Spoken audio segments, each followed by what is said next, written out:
Tibetan is frequently described as the hardest language to spell. Not Thai, not Mongolian, but the literary language of the land of snow, Peyi.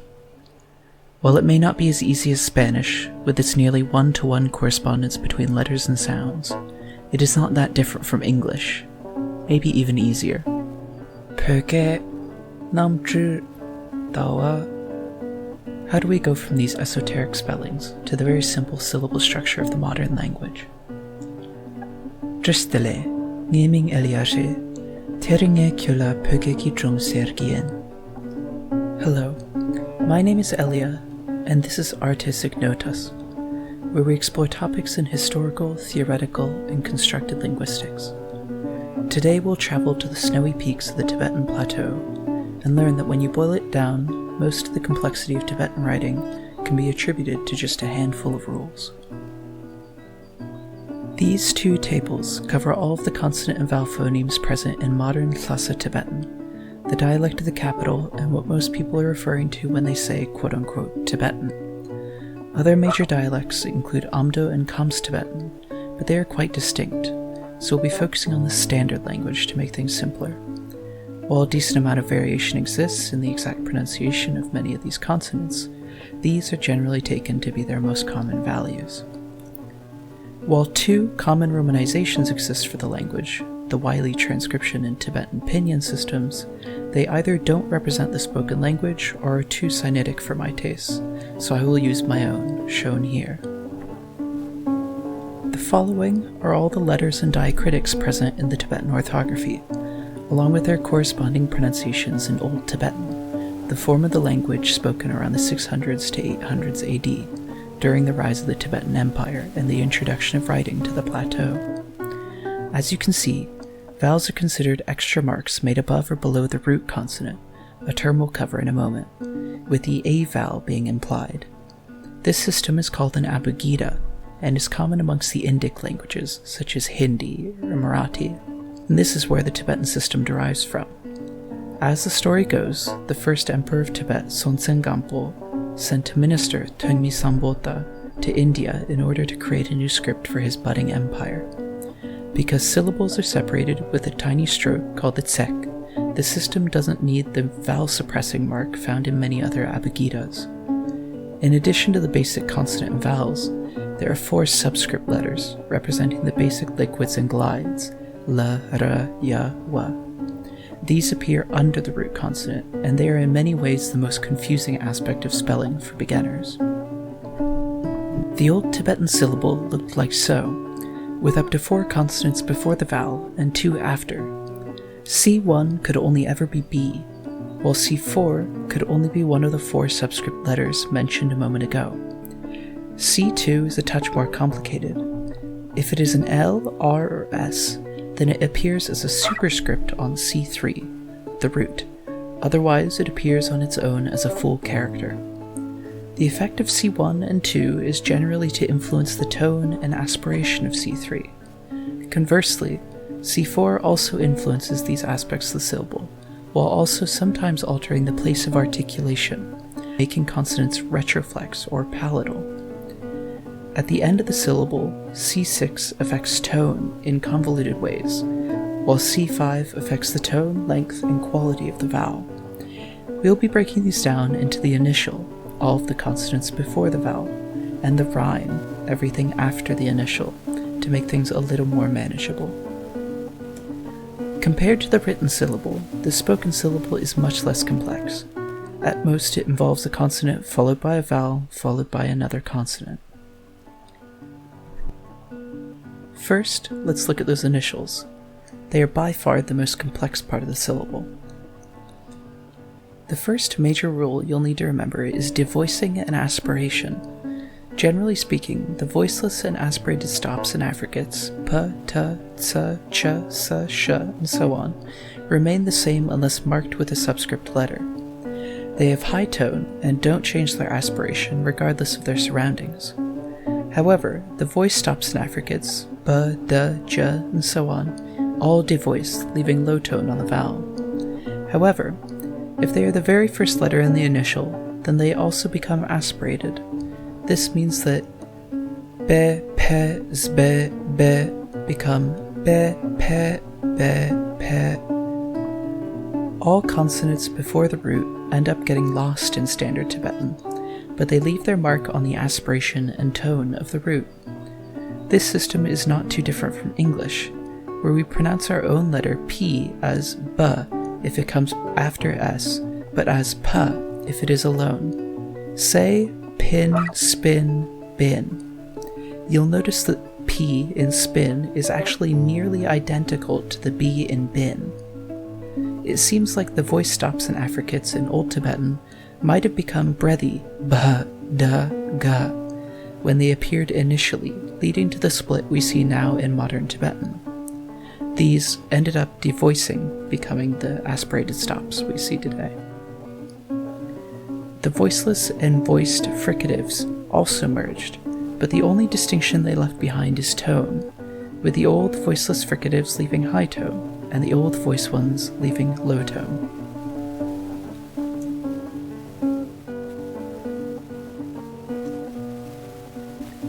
When determining the basic tone of a syllable whose root is an obstruent, that is, a fricative, stop, or affricate, all you need to do is see whether the root used to be voiceless or voiced. If the root is not an obstruent, then the syllable is generally high tone if C, 1, 2, or 4 are present. Otherwise, it is low tone. The second pair of rules, and perhaps the more confusing, are palatalization and retroflexion, which affect syllables whose C4, that is the subscript letter, are Y or R respectively. Palatalization causes stops and affricates to become palatal. Shocker. Though it is important to note that K becomes kya, while all other stops become cha. Similarly, palatalization causes ma to merge into nya. Retroflexion, on the other hand, causes stops and affricates to become ja, while also causing ha to become sh, which varies with the voiceless trill ra. When subscript R appears on any other letters, it does not change their pronunciation, though it does cause ma to become high tone. While these subscript letters cannot combine with all of the nasals, stops, and affricates, it is useful to remember these changes as general rules that have the same effect on all consonants of a particular class. The other two subscript letters are much, much easier. L overrides the root letter, becoming a high tone la, except for z, where they miraculously transform into low tone da. Subscript w is by far the easiest. It simply disappears. Finally, there are a few miscellaneous rules that make things just a touch more complicated. DB simplifies into w, LH merges into hla, and the old ra becomes ha. Finally, when it appears between vowels, and sometimes after sonorants, that is nasals, liquids, and so on, B becomes w. This is most apparent in the ba suffix, which is commonly used to create nouns from other roots. That more or less covers initials, so take a deep breath, the worst is behind us. Rhymes are much less complex, though there are still a few tricks that can trip up beginners. The consonant phonemes listed here were the only ones allowed to appear in C5 in Old Tibetan. While the stops are written as though they were voiced, research seems to indicate that they were not, instead becoming voiceless pa, ta, ka. Similarly, there is some contention over the pronunciation of kha. However, Nathan Hill of Trinity College Dublin, who I just had the pleasure recently to meet, considers it a voiceless kha in this position. The complicated part of Tibetan codas is that certain categories of consonants have strange and overlapping effects on the vowel. I've summed these up neatly, though perhaps less than nicely, in the following chart.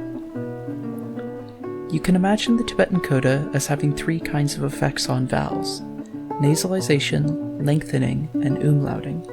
Umlauting is triggered by the coronals, ta, sa, na, la, and causes u, o, a to become u, e. Lengthening is triggered by the liquids la, ra, and generally makes the vowel longer, though you'll find many speakers who still pronounce the full la, ra at the ends of words. A nasalization causes the vowel to become nasalized. Because nasalization and lengthening overlap with umlauting, something like la can cause a to become long e, while na can cause u to become nasal u. All the coronals except la are essentially always lost, though accounts vary, some saying that ta, sa merge into the glottal stop, while others say that they are lost entirely. I tend towards the latter view, especially amongst younger speakers who almost always pronounce final ka as the glottal stop, though some also seem to be beginning to drop that entirely. The result of all this coda dropping is that some very young speakers seem to only allow ma, nga, pa to appear at the end of the syllable. My teacher in Kathmandu, who was a young woman from Lhasa, also pronounced the word final ra as a voiceless fricated tap, rsha. To this day, I still tend to pronounce the word namtar, meaning hagiography, with this sound, and that's it. You've mastered the basic rules that dictate Tibetan pronunciation. When you boil it all down, you realize that most of the complexity comes from a few rules and the way they overlap. Consider these two words, bskral, smyon. Bskral undergoes devoicing and onset simplification to kral, retroflexion into jal, and then umlauting and vowel lengthening to become je. Smyon undergoes a similar process, tonogenesis to become myon, palatalization to nyon, and then umlauting and nasalization to nya. I hope you've enjoyed this little glimpse into Tibetan orthography, and hopefully it can help you pronounce any Tibetan you might come across in the wild. I've been Elia, and this has been Artis Ignotas. Be sure to check out our Patreon, and subscribe to the channel if you want more research-backed videos on all sorts of topics in natural and constructed linguistics and history. Jela Jeyon.